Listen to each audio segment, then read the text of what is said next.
Respected President, Honorable Chief Guest, Principal, dear parents and my beloved sisters. Assalamu alaikum wa rahmatullahi wa barakatuh. Today I feel glorious to speak on the topic Women is honored in Islam. A woman is a word that stands for dignity, respect and empowerment. In today's world, Islam is often misunderstood, especially regarding the status of women. Many people believe that Islam limits women or denies them their rights.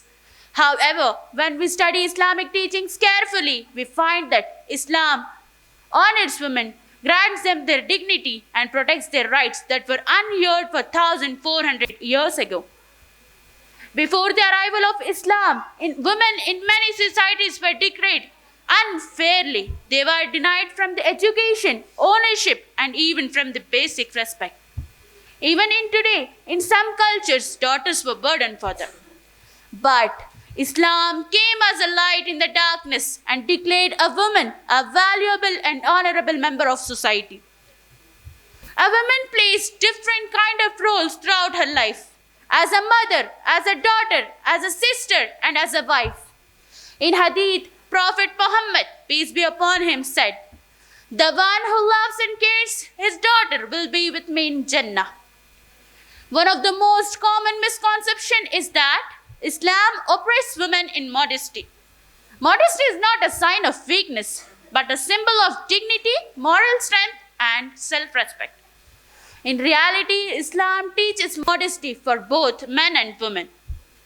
Throughout the history and even in today, a Muslim women have played a powerful roles as a contributor, as an educator, as a leader, as a scholar to the society. Their faith has empowered them to stand strong, confident, and purposeful. Honorable audience, we come from women who build their nation with their deen. We are Khadija, the pillar of loyalty and strength. We are Aisha, the voice of knowledge and light. We are Nusayba, who rose to defend Al-Amin. We are Asiya, who stood firm against Paris regime. We are Sumayya, martyred for resisting injustice. We are women who never sought permission to stand upon the truth. We are here to rebuild what the world's forget. We don't mind the world's forget that justice begins and ends with Allah subhanahu wa ta'ala.